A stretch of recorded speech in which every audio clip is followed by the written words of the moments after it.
الحمد للہ رب العالمین والعاقبۃ للمتقین والصلاة والسلام علی سید الانبیاء والمرسلین وعلی آلہ واصحابہ الطیبین الطاہرین اما بعد فاعوذ باللہ من الشیطان الرجیم بسم اللہ الرحمن الرحیم لن تنالوا البر حتى تنفقوا مما تحبون صدق اللہ العظیم غوث اعظم بمنے بے سر و ساما مددے قبلہ دی مددے کعبہ ایمان مددے انتظار کرم تست من عینی را اے خدا جو خدا بینو خدا دا مددے بگرداب بلا افتاد کشتی ضعیفانو شکستہ رات کشتی بحق کے خواجہ عثمان ہارون مدد کن یا معین الدین چشتی مدد کن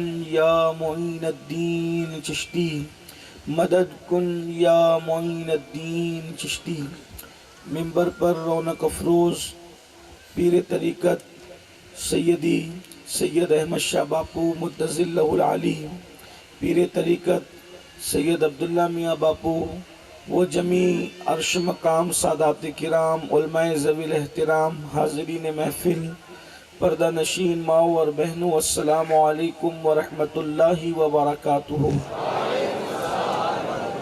بلند آواز سے میرے ساتھ پڑھنے الصلاۃ والسلام علیک یا رسول اللہ،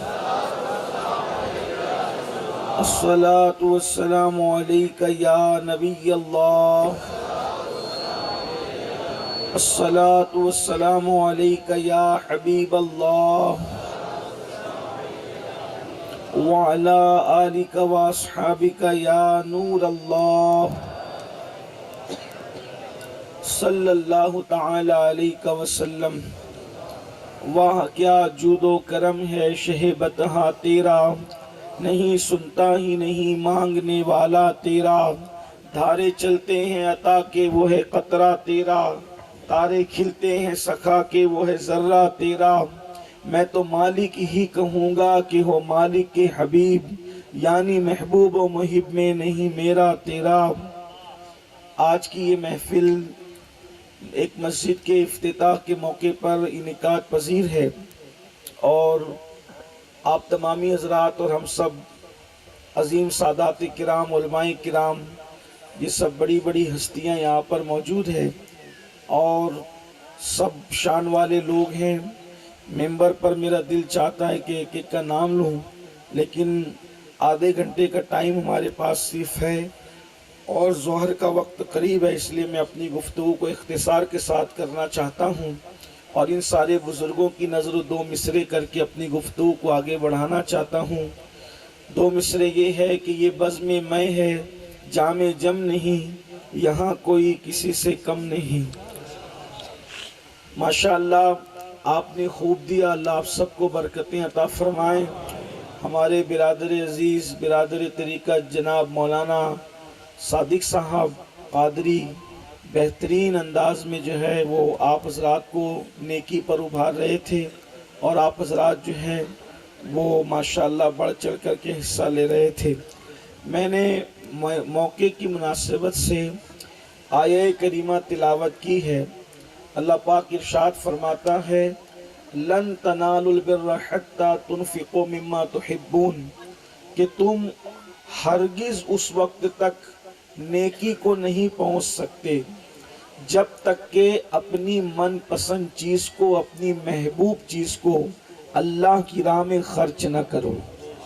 اصل نیکی کی جان ہے جب تک محبوب چیز آپ اللہ کی راہ میں خرچ نہ کرو۔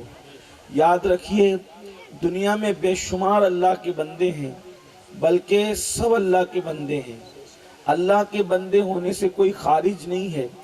فرعون اپنے آپ کو خدا کہتا رہا، لیکن وہ بھی در حقیقت اللہ کا بندہ ہی تھا۔ یہ اور بات ہے کہ وہ باغی ہو گیا تھا، لیکن تھا تو بندہ ہی۔ اللہ کی مخلوق میں جو ہے سب اللہ کے بندے ہیں، کچھ وفادار ہے کچھ باغی ہے۔ لیکن ایک بات اچھی طرح یاد رکھیں، اللہ پاک اپنا کام سب سے نہیں لیتا، بلکہ اللہ پاک جن کو چن لیتا ہے انہی سے اپنا کام لیتا ہے اور چنتا اسی کو ہے جس سے وہ محبت کرتا ہے۔ اس کا مطلب یہ ہے کہ جب اللہ اپنا کام لینے لگے تو سمجھ جانا کہ اللہ نے تمہیں چن لیا ہے، اور جس کو چن لیا ہے گویا کہ اللہ کا وہ محبوب ہو گیا ہے۔ اللہ اکبر۔ لوگ دولت بہت کماتے ہیں، جماتے بھی ہیں، چھپا چھپا کے رکھتے بھی ہیں، مگر کسی کی دولت جیل خانوں میں خرچ ہوتی ہے، کسی کی دولت جوئے کے اڈے پہ خرچ ہوتی ہے، کسی کی دولت ڈاکٹروں کے دواخانوں میں خرچ ہوتی ہے، کسی کی دولت چور اور ڈاکو لوٹ کر لے جاتے ہیں، لیکن جن کو اللہ پسند کر لیتا ہے ان کی دولت اللہ کی راہ میں خرچ کی جاتی ہے۔ میں اس مرد قلندر کو سلام کرتا ہوں۔ الحمدللہ ہندوستان میں پیران نظام کی کمی نہیں، سب ہمارے سروں کے تاج ہے، لیکن یہاں آ کر کے ایسے مرد قلندر کو کروڑوں مرتبہ جھک کر سلام کرنے کو دل چاہتا ہے کہ جو اپنے ماننے والوں کو یہ کہتا ہو کہ جتنا تم دو گے اس کے 50% میں دوں گا۔ آپ اندازہ فرمائے اللہ ایسی ہستی کو صحت و سلامتی کے ساتھ عمر خضر عطا فرمائے، اور اللہ ان کی اہلیہ محترمہ کو شفائے کاملہ و عاجلہ عطا فرمائے۔ چند باتیں عرض کرنا ہے اور گفتگو تمام کرنی ہے۔ جب تک اپنی پسند کی چیز اللہ کی راہ میں خرچ نہ کرو اس وقت تک تم نیکی کو نہیں پہنچ سکتے۔ اور یاد رکھنا اللہ کی راہ میں دینے والوں نے کس شان سے دیا ہے۔ صرف 3 باتیں عرض کر کے بات مکمل کریں گے۔ آج ہم دینے کی جب بات آتی ہے، حالانکہ مسلمان دیتا ہے، ماشاءاللہ سنی جتنا دیتا ہے اتنا دنیا میں کوئی نہیں دیتا، اس لیے کہ اللہ نے سنیوں کو دل والا بنایا ہے، لیکن پھر بھی جتنا دل کھول کر دینا چاہیے ہم کہیں نہ کہیں اس میں کمی کرتے ہیں۔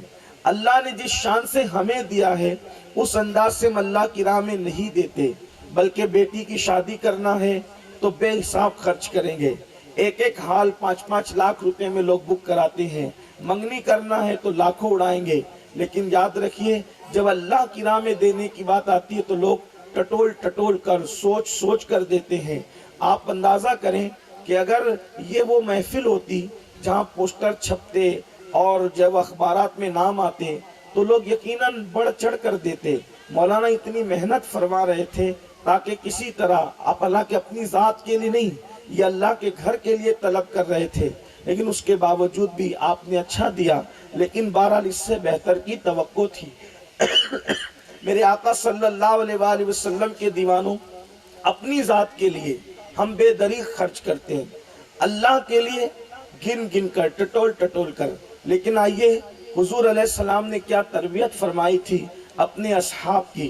ایک مرتبہ کا واقعہ ہے، ایک صحابی کی بچی کی شادی کا موقع آیا، اس وقت وہ اللہ کے رسول علیہ السلام کی بارگاہ میں حاضر ہوئے، عرض کیا یا رسول اللہ صلی اللہ علیہ وآلہ وسلم میری بیٹی کی شادی ہے اور حضور کوئی انتظام نہیں ہے، یا رسول اللہ انتظام فرما دے۔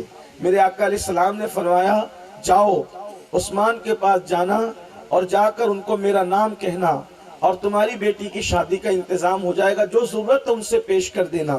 سیدنا عثمان غنی جنہیں ذو النورین کہتے ہیں، یہ رسول اللہ کے داماد ہیں اور یہ وہ شان کے بزرگ ہیں کہ ایک کے بعد ایک اللہ کے رسول نے اپنی 2 بیٹیاں ان کے نکاح میں عطا فرمائی، اور جب دوسری شہزادی کا وصال ہو گیا تو میرے آقا نے فرمایا کاش کہ میرے گھر میں اور بھی بیٹیاں ہوتی اور ایک کے بعد ایک انتقال کرتی جاتی تو میں عثمان کے نکاح میں دیتا چلا جاتا۔ یہ سیدنا عثمان غنی کی شان ہے، وہ صحابی اپنی بیٹی کے نکاح کے لیے شادی کے انتظام کے لیے آئے، آقا نے سیدنا عثمان غنی کے گھر بھیجا۔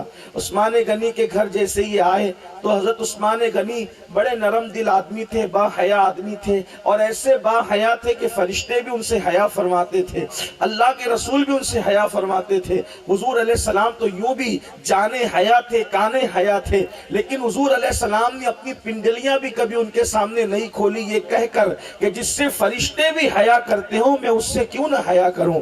لیکن ان کے گھر کے دروازے پر جب وہ صحابی پہنچے تو کیا دیکھا؟ عثمان ذو النورین کی آواز کچھ بلند ہے. انہوں نے کان لگایا تو آواز آ رہی تھی. وہ اپنے غلام کو ڈانٹ رہے تھے اور ڈانٹ اس بات پر رہے تھے کہ تم نے رات کو چراغ کی بتی بڑی کیوں کی؟ چراغ کی بتی اگر تم چھوٹی کرتے تو کم تیل جلتا، بڑی کرنے کی وجہ سے تیل زیادہ جل گیا. اگر اتنا تیل بچ جاتا تو یہ کل رات کو کام آتا. وہ سوچنے لگے یا اللہ یہ کام تو غریب لوگ بھی نہیں کرتے، چھوٹی بڑی بتی کا حساب تو غریب لوگ بھی نہیں رکھتے. جو بتی کے چھوٹی بڑی رکھنے کا حساب اپنے غلاموں سے لے اور کل کے لیے تیل بچانے کی کوشش کرے وہ میری کیا مدد کریں گے. واپس لوٹ گئے. آقا علیہ السلام نے چہرہ دیکھا، فرمایا کیا ہوا؟ اس کی حضور ہمت نہیں ہوئی، کہا جاؤ میرا نام کہنا. دوبارہ گئے، اب دیکھا تو دوسری آواز آ رہی تھی، تم نے کھانے میں نمک زیادہ ڈال دیا، اگر چند کھڑے بچا لیتے تو یہ بات کو کام آتے. کہا اب یہ تو اس سے اور بھی ہلکی بات پر حساب ہو رہا ہے. جو نمک کے کم زیادہ ہونے پر غلام کو ڈانٹے وہ میری کیا مدد کریں گے. لیکن اس کے بعد پھر لوٹ آئے. آقا نے فرمایا کیا ہوا؟ آقا ہمت نہیں ہوئی. فرمایا جاؤ ان سے کہو. جب واپس آئے تو حضرت عثمان غنی کی نگاہ پڑ گئی. کیا بات ہے بھائی، آپ بار بار آتے جاتے ہو، معاملہ کیا ہے؟ تو کہتے مجھے اللہ کے رسول نے بھیجا ہے. ہمت نہیں ہو رہی تھی اس لیے پہلے حضور کا نام لے لیا، کیونکہ یہ نام کوئی کام بگڑنے نہیں دیتا، بنا دیتا ہے سب نام محمد. تو اللہ کے رسول نے بھیجا ہے. حضور کا نام سننا تھا کہ فوراً گھر کے اندر داخل کر لیا گیا. حضور نے تمہیں سلام کہا ہے. کہا بات کیا ہے؟ کہا بات یہ ہے کہ میری بیٹی کی شادی ہے، میں آقا کے پاس آیا تھا، آقا نے آپ کے پاس بھیجا ہے. عثمان غنی نے ہاتھ پکڑا اور جہاں مال رکھا ہوا تھا وہاں لے کر کے گئے. فرمایا جتنا لگتا ہے لے لو، جتنا لگتا ہے لے لو. اتنا سننا تھا کہ انہوں نے، وہ بھی صحابی تھے، جتنا لگتا تھا. صحابہ کا جو تزکیہ حضور نے کیا تھا ان کے دلوں سے دنیا کی محبت نکال دی تھی میرے آقا نے. تو جتنا لگا اتنا لے لیا. انہوں نے کہا آپ نے تھوڑا لیا، مزید عطا کر دیا. اور جب وہ لے چکے تو انہوں نے عثمان غنی کا چہرہ حیرت کے ساتھ دیکھا. عثمان غنی کا چہرہ انہوں نے حیرت کے ساتھ دیکھا. حضرت عثمان غنی نے فرمایا حیرت سے کیوں دیکھتے ہو؟ تو کہنے لگے بھائی عثمان ایک سوال کر سکتا ہوں؟ کہا کہو کیا بات ہے. میں آیا تو پہلی بار آپ چراغ کی بتی بڑی ہونے پہ ڈانٹ رہے تھے، دوسری بار آیا نمک زیادہ ہونے پر ڈانٹ رہے تھے، لیکن آپ نمک کا اور تیل کا حساب رکھنے والے آدمی ہو اور حضور علیہ الصلوۃ والتسلیم کے حکم پہ میں آیا تو میں نے جتنا لیا اس سے زیادہ آپ نے عطا کیا، اس کی وجہ کیا ہے؟ تو عثمان غنی فرماتے ہیں تمہیں نہیں پتا کہ ہم اپنی ذات پر جو خرچ کریں گے اللہ کے یہاں اس کا حساب دینا پڑے گا، اور جو اللہ کی راہ میں دیں گے وہ بے حساب ہمیں واپس مل جائے گا. تو جو اپنے جس کا حساب ہونا ہے اس کو حساب سے خرچ کرتے ہیں، اور جو لوٹ کر کے بے حساب مل جانا ہے پھر ہم وہاں بے حساب عطا کرتے ہیں. یاد رکھیے یہ صحابہ کی فکر تھی. اور پھر یاد رکھنا اللہ کی راہ میں جو دو گے اللہ اس سے بہتر عطا کرے گا. جو چیز دو گے، وقت دو گے وقت اللہ بہتر دے گا، جان دو گے جان بہتر دے گا.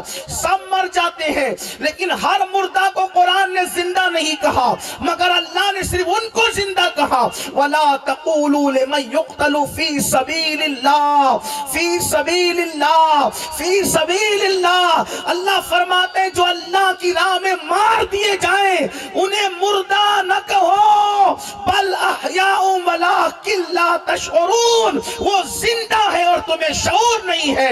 مولا تو سب کو زندہ نہیں کہہ رہا ہے، صرف تیری راہ میں مارے جانے والوں کو، تیری راہ میں مارے جانے والوں کو زندہ کہہ رہے. کیوں؟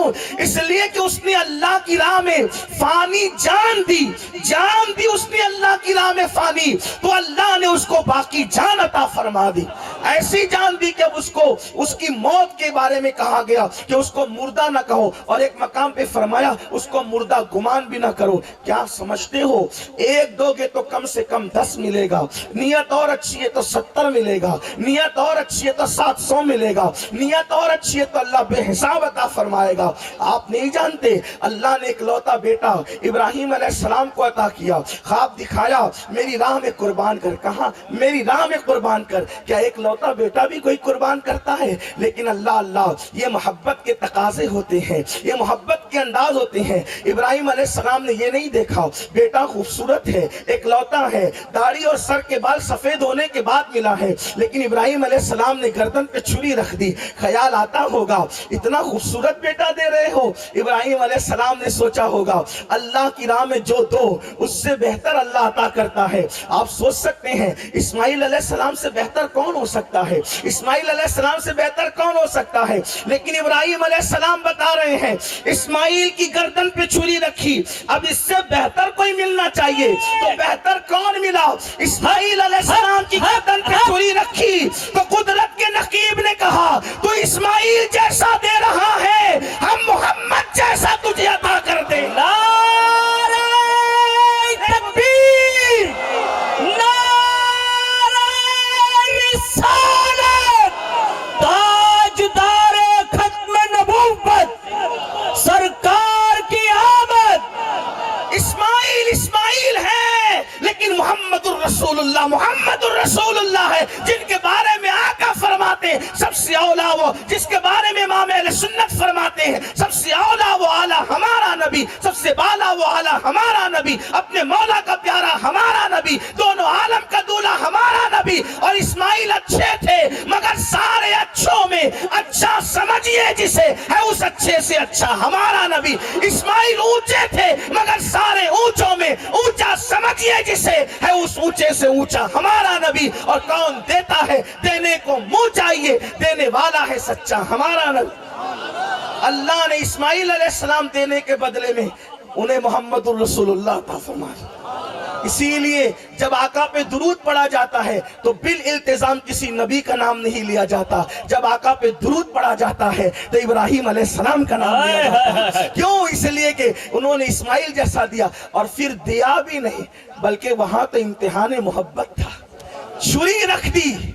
پتا چلا جو اللہ کی راہ میں دی جاتی ہے اس سے بہتر ملتا ہے، لیکن اللہ تبارک و تعالیٰ کے یہاں تو تمہاری نیتیں پہنچتی۔ یہ نوٹ تو باپوں کے ہاتھ میں آئی، منتظمین کے ہاتھ میں آئی، وہاں تک گئی کیا چیز، وہاں تک گئی کیا چیز، اسی کو دل کی نیت کہتے ہیں۔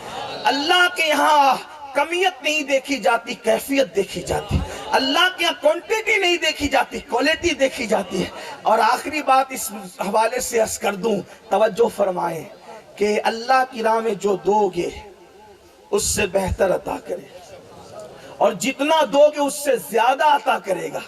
آپ نہیں دیکھتے میدان کربلا میں اللہ کی راہ میں علی اکبر جیسا دے دیا، قاسم جیسا دے دیا، علی اصغر جیسا دے دیا، سب دے دیا۔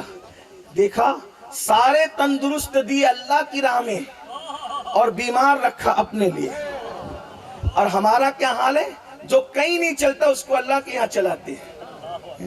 جھوٹا کھانا بچے اللہ کی راہ میں دے دو، کپڑے پھٹ گئے اللہ کی راہ میں دے دو، یہی ہے جوتے پھٹ گئے اللہ کی راہ میں دے دو۔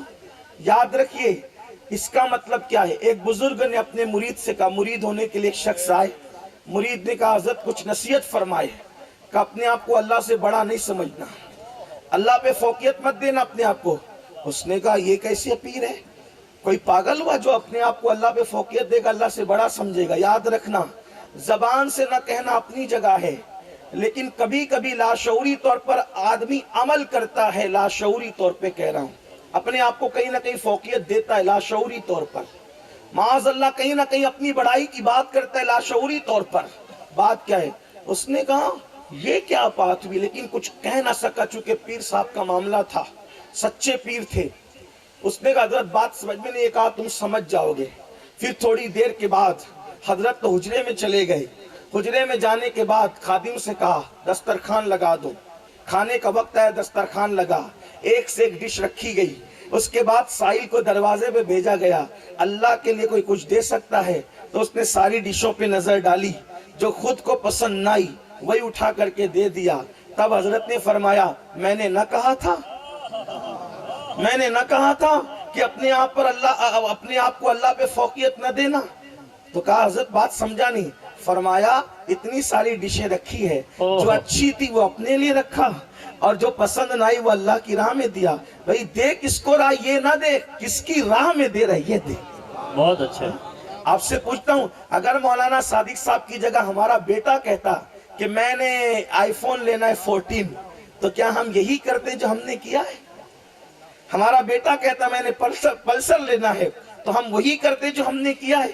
آپ اندازہ کریں، وہ بیٹا جو کبھی ہاتھ اٹھا کے مغفرت کی دعا بھی نہ کرے، اس کے لیے اتنا دل کھلا ہے، اور وہ اللہ جس نے ماں کے پیٹ میں شکل بنانے سے لے کے پیدا کرنے تک اتنے احسانات کیے، ماں کے سینے میں دودھ پیدا کیا، ہمیں کھلایا پلایا بڑا کیا، جوان کیا، بولنے کی صلاحیت دی، چلنے کی صلاحیت دی، روزی دی، رزق دیا، مال دیا، سب کچھ عطا کیا، اور قبر میں جہاں نہ بیٹا کام آئے گا، نہ بیٹی، نہ داماد کام آئے گا، کوئی کام نہیں آئے گا، وہاں بھی میرے اللہ کی رحمتیں کام آئے گی، اور اسی کی رحمت سے جنت میں جاؤ گے۔ آپ سے پوچھتا ہوں، جو بے وفا اولاد ہے اس کے لیے اتنی وفا ہے، اور جس نے وفا کو پیدا کیا ہے اس خدا کے لیے کتنی وفا ہے؟ اندازہ تو فرمائے۔ اس لیے یاد رکھو، حدیث پاک میں آتا ہے، انسان تیرا کچھ نہیں ہے، بس 3 چیزیں تیری ہے، جو کھا کے ہضم کر لیا وہ تیرا ہے، جو پہن کر پھاڑ دیا وہ تیرا ہے، اور جو اللہ کی راہ میں دے کر بچا لیا وہ تیرا ہے،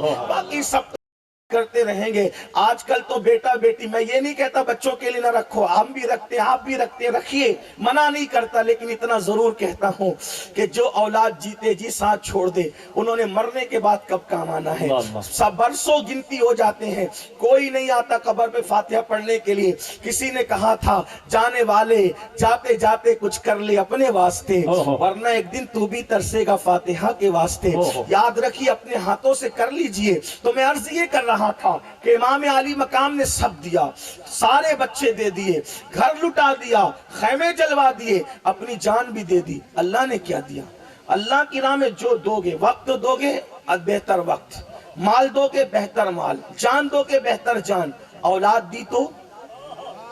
امام حسین نے سب دیا، اور ہم تو یہ سوچتے ہیں کہ وہ اللہ کی حکمت ہے کہ زین العابدین پاک بیمار تھے، اگر وہ بیمار نہ ہوتے تو حسین اس عشق کے بادشاہ کا نام ہے، حسین اپنی نسل کی پرواہ نہ کرتے، خدا کی محبت میں ان کو بھی قربان کر دیتے۔ تو قدرت کا نقیب کہہ رہا ہے، حسین تو نے چند بیٹے قربان کیے، اب تیری نسل میں اتنے دیں گے کہ روئے زمین کا کوئی خطہ بھی تیری اولاد سے خالی نہیں رہنے دے۔ نعرہ تکبیر، نعرہ رسالت، نعرہ حیدری، سبحان اللہ۔ اسی لیے دیکھ لو، جتنے اچھے بچے حسین کے گھر میں پیدا ہوئے، اتنے اچھے کہاں پیدا ہوتے ہیں؟ عبد القادر جیلانی جیسا کہیں آ رہا ہے تو وہ بھی آل حسین میں آ رہے ہیں، امام مہدی آ رہے ہیں وہ بھی آل حسین میں آ رہے ہیں۔ اللہ اکبر۔ امام جعفر صادق، امام موسیٰ کاظم، امام علی رضا، محبوب الہی، بختیار کاکی، 90 لاکھ کو کلمہ پڑھانے والے، سرکار غریب نواز، یہ سب کس کی اولاد ہے؟ یہ آل حسین ہے۔ اگرچہ نسب کا اعتبار کسی کا امام حسن سے بھی ہے، لیکن بھائی کی اولاد بھی خود کی اولاد ہوتی۔ یہ خاندان نبی کا بڑا کیسے؟ کٹوا دیا تو بڑھ گیا۔ آسان طریقہ ہے، کسی بھی چیز کی بڑھوتری چاہتے ہو، دولت میں بڑھوتری چاہتے ہو، دولت اللہ کی راہ میں لگا دو، وقت میں بڑھوتری چاہتے ہو، وقت اللہ کی راہ میں لگا دو، جان کی بڑھوتری چاہتے ہو، جان اللہ کی راہ میں لگا دو۔ اور یاد رکھنا، یہ مسجدیں اللہ کا گھر ہے، جب تک مسجدیں آباد ہے ہمارے گھر آباد ہے۔ مسجد بنانے والوں مبارکباد، سید عمران باپو اور جتنے یہاں کے لوگ ہیں سب کو مبارکباد۔ لیکن ایک بات بس اتنی کہنا چاہتا ہوں، مال تو دیا، اچھا کیا، مسجد بنا لی، بڑا کام کیا۔ مسجد بنانے سے بڑا کام ہے مسجد کی آبادی۔ بہت اچھا۔ اگر مسجد بن گئی اور ویران رہی تو نقصان ہے۔ اور اللہ نے زمین پر کوئی گھر بنانے سے پہلے، کسی کا گھر بننے سے پہلے اپنا گھر بنوایا۔ کیوں؟ کیونکہ اللہ یہ جانتا ہے کہ اوروں کے گھر آباد رہیں گے میرے گھر کی وجہ سے۔ اللہ کا گھر بنا لیا، آبادی ہوگی۔ بلکہ جو لوگ مسجد کے پڑوس میں رہتے ہیں، گویا کہ وہ اللہ کے پڑوس میں رہتے ہیں۔ کیوں؟ جو جس کے پڑوس میں ہے وہ اس کا پڑوسی ہے، اور مسجد اللہ کا گھر ہے۔ اگرچہ اللہ بے شک ہمارا ایمان عقیدہ ہے کہ وہ زمان و مکان سے پاک ہے، لیکن یہ نسبت تشریفی ہے. اللہ نے مسجدوں کو اپنا گھر کہا تو جو اس کے گھر کے قریب میں رہے گا وہ کس کا پڑوسی ہے. لیکن مسجد کی قدر کیا ہے؟ مسجد کی زینت جھومروں سے نہیں ہے، مسجد کی زینت رنگ و روغن سے نہیں ہے، مسجد کی زینت اینٹ اور پتھر سے نہیں ہے، مسجد کی زینت قالین سے نہیں ہے، مسجد کی زینت روشنی سے نہیں ہے. مسجد کی اصل زینت سجدوں سے ہے. جو مسجدوں میں سجدے نہیں ہوتے وہ مسجد اللہ کی بارگاہ میں شکوہ کرتی ہے، مولا جس نے مجھے ویران کیا تو ان کو ویران کر دے. سجدوں سے مسجد آباد کرنے کا اجر کیا ہے وہ تو آپ کو بعد میں پتا چلے گا. صرف مسجد میں جو چراغ جلا دے، کیونکہ پہلے لائٹ کا دور نہیں تھا نا، لائٹ کا دور نہیں تھا. ایک صحابی نے مسجد میں چراغ جلا دیا. حضور علیہ السلام آئے اور چراغ کو دیکھ کر اتنا خوش ہوئے. فرمایا میرے آقا نے ایک حدیث ہے، جو مسجد روشن کرتا اللہ اس کی قبروں کو اجالا کر دیتا. قبروں میں اجالا چاہتے ہو تو مسجد روشن کرو. لیکن یہاں جو بات کرنے جا رہا ہوں وہ بہت بڑی ہے. بڑی بات یہ ہے، آقا علیہ السلام نے چراغ کی روشنی دیکھی اور دیکھنے کے بعد فرمایا کیا روشنی کی مسجد کو روشن کر دیا. کس نے کیا؟ کس نے کیا؟ کہا فلاں نے. آقا نے فرمایا کاش میرے گھر میں کوئی بیٹی ہوتی غیر شادی شدہ تو میں اس روشنی کرنے والے سے اتنا خوش ہو گیا کہ میں اپنی بیٹی اس کے نکاح میں دے دیتا. حضور نے کتنی خوشی کا اظہار فرمایا.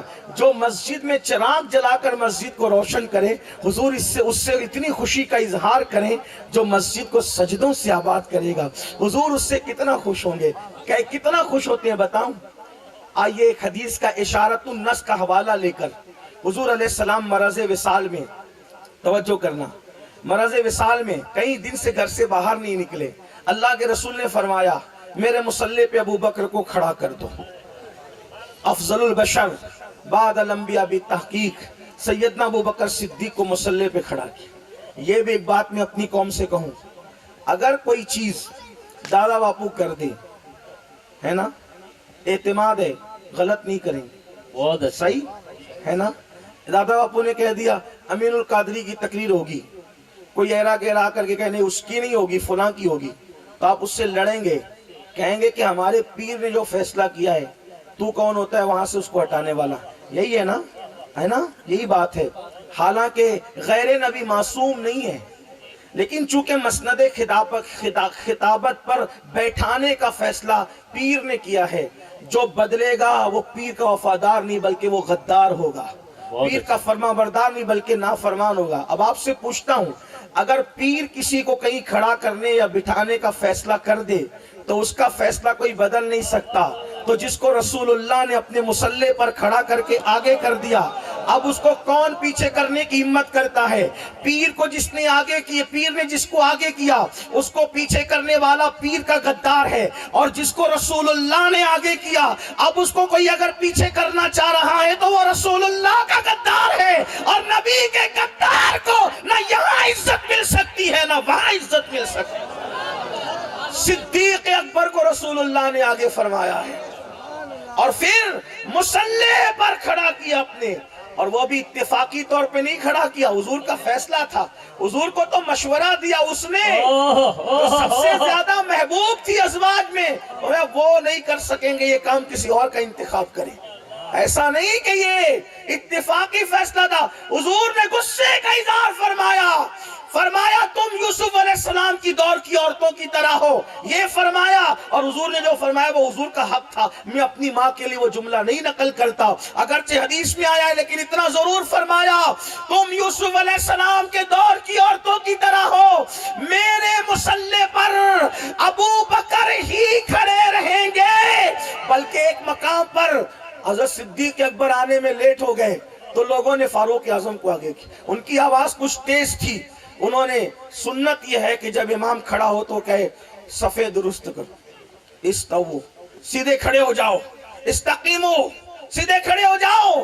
فاروق اعظم کی آواز تھی. حضور نے کہا کس کی آواز آ رہی ہے یہ؟ عرض کے حضور عمر کی آواز ہے، فاروق اعظم. تو حضرت آقا علیہ السلام نے قسم، لا واللہ، لا واللہ، اللہ کی قسم، نہیں نہیں نہیں. جس قوم میں ابو بکر موجود ہو پھر اس کی موجودگی میں کسی کو امامت کرنے کا حق نہیں ہے. اسی لیے مولا علی نے حضور کے وصال کے بعد کہا جس کو رسول اللہ نے ہمارے دین کبھی امام بنائی. سبحان اللہ سبحان یہی تو اللہ. بات ہے. جس کو مولا علی امام مانے, جس کو حضور آگے کرے, پھر اس کی تو اپنی بات ہے. تو بات دور نکل گئی. عرض یہ کر رہا تھا, کیا کر رہا تھا؟ اللہ اکبر. میرے آقا صلی اللہ علیہ وآلہ وسلم کے دیوانوں, اللہ اکبر. حضور اکرم صلی اللہ علیہ وآلہ وسلم کی اگر غلامی کرنا ہے تو اس پر آپ کو توجہ کرنی ہوگی, اس پر آپ کو غور کرنا ہوگا. تو میرے آقا علیہ الصلوۃ والتسلیم نے فرمایا ابو بکر صدیق کو آگے کرو. آپ امامت کے مصلی پہ کھڑے ہوئے, صحابہ نے صف لگائی. جب صف لگ گئی اور صدیق اکبر نے کہا استقیموا اعتدلوا, کھڑے ہو جاؤ, سیدھے کھڑے ہو جاؤ. تو حضور علیہ السلام جو زندگی بھر تربیت دیتے رہے خدا کی عبادت کی, حضور علیہ السلام تشریف لائے دروازے پر اور پردہ ہٹایا, اور پردہ ہٹا کر مسلمانوں کو نماز کی صف میں دیکھ کر حضور مسکرا دیے. توجہ آپ کی, حضور مسکرا دیے. حالانکہ آگے اور روایت ہے کہ جب حضور مسکرائے, پردہ ہٹایا اور صحابہ کو پتا چلا کہ حضور آ رہے ہیں, تو صحابہ نماز کی حالت میں حضور کو تکنے لگے. صحابہ کہتے ہیں کہ حضور کا چہرہ اتنا خوبصورت لگ رہا تھا, واللہ ایسے لگتا تھا جیسے ابھی بدلی سے چاند طلوع ہوا. حتیٰ کہ صدیق اکبر بھی پیچھے ہٹنے لگے, لیکن حضور علیہ السلام نے اپنی نمازیں, جب وہ اپنی نمازیں پوری کر لو. لیکن جو بات کہنا ہے وہ یہ اشارت النص حدیث کا, کہ جب میرے آقا نے مسلمانوں کو, صحابہ کو صف میں دیکھا تو مسکرا دیے. کیا پتا چل رہا ہے؟ آج بھی جب ہم مسجد میں کھڑے ہوتے ہیں, آج بھی جب ہم مسجد میں کھڑے ہوتے ہیں تو حضور چلمن, ہائے ہائے, حضور چلمن ہٹا کر اپنی امت کو دیکھتے ہوں گے کہ میرے امتی صف میں کیسے کھڑے. اب سنیو, پوچھنا چاہتا ہوں, آپ چاہتے ہو دادا باپو کی نظر ہو جائے, آپ چاہتے ہو غوث پاک کی نظر ہو جائے, آپ چاہتے ہو غریب نواز کی نظر ہو جائے, آپ چاہتے ہو صابر پاک کی نظر ہو جائے. ارے نادان, یاد تو کر, اگر تم نماز کی حالت میں امام کے پیچھے صف میں کھڑا ہوتا ہے تو حضور کی نظر تجھ پہ پڑتی ہے. ان کی ایک نظر سے کون کہاں سے کہاں پہنچ جاتا ہے. اگر حضور کی نظر چاہتے ہو تو پہلے مسجد میں آنا سیکھو, حضور کی نگاہ کرم چاہتے ہو تو پہلے مسجد کو آباد کرنا سیکھو. اور یاد رکھنا, آج یہ امت اس لیے ذلت کی وادیوں میں بھٹک رہی ہے, آج یہ امت اس لیے در در کی ٹھوکریں کھا رہی ہے, آج یہ امت اس لیے بھکاری بن چکی ہے, آج یہ امت کرب اضطراب کا شکار اس لیے ہے, آج اس امت کے سر پر آسمانوں سے بم اس لیے برس رہے ہیں, آج اس امت پر گولیوں کی بوچھار اس لیے ہو رہی ہے, آج اس امت کے خلاف حکومتیں اس لیے کھڑی ہوئی ہے کہ حضور کی نگاہ کرم سے محروم ہو گئی ہے. حضور کی نگاہ میں آنا ہے تو پہلے مسجدوں کو آباد کرو. حیرت ہے, سب کی نگاہ میں آنا چاہتے ہو, لیکن حضور کی نگاہ میں آنے کے لیے تو کتنا آسان طریقہ تھا. کیا مسجد میں آتے, ان کی نگاہ میں آتے. لیکن جو ان کی نگاہ میں نہیں آ رہا ہے, پھر میرے آقا مسجد میں نہ آنے والوں کے لیے کیا فرماتے ہیں؟ اللہ کے رسول علیہ السلام فرماتے ہیں, اے ابو ہریرہ, بے نمازی کے پاس بھی نہ بیٹھا کر, بے نمازی کی صحبت میں بھی نہ بیٹھا کر, اس لیے کہ بے نمازی پر آسمان سے مسلسل لعنت برستی رہتی ہے. جس پر اللہ کی لعنت برسے اس پر بم نہیں برسیں گے, جس پر اللہ کی لعنت برسے اس پر تنگ دستی نہیں برسے گی, جس پر لعنت برسے اس پر بے قراری نہیں برسے گی, جس پر اللہ کی لعنت برسے اس پر عذاب نہیں برسے گا, جس پر اللہ کی لعنت برسے اس پر تکلیفیں نہیں برسے گی. یاد رکھو, اپنی مصیبتوں کا حل کل بھی سجدے میں تھا اور آج بھی سجدے میں ہے. مسلمانوں, مسجدوں کے قریب آؤ, اور یاد رکھنا, کسی بھی ولی سے اپنا تعلق نہیں جڑ سکتا جب تک کہ مسجد سے اپنا تعلق نہ جڑے. پہلے مسجد سے رابطہ پیدا کرو, اس کے بعد ولیوں سے رابطہ خود بخود پیدا ہو جائے گا. اس لیے کہ جو اللہ کی طرف چلا جاتا ہے اس کو سب خود ہی مل جاتے ہیں. میرے آقا علیہ الصلوۃ والتسلیم کے پیارے دیوانوں, اور ایک مقام پر میرے آقا نے اپنے اصحاب سے فرمایا, اے میرے صحابہ, یہ دعا کرو کہ اللہ کسی کو نہ بدبخت کرے نہ کسی کو محروم کرے. بدبخت, بدبخت مطلب بدقسمت, بدقسمت. قسمت بڑی چیز ہے. کسی مفکر نے کہا تھا, صاحب ڈگری مانگنے کی بجائے اپنے آپ کے لیے صاحب قسمت بننا مانگو. توجہ کرنا, صاحب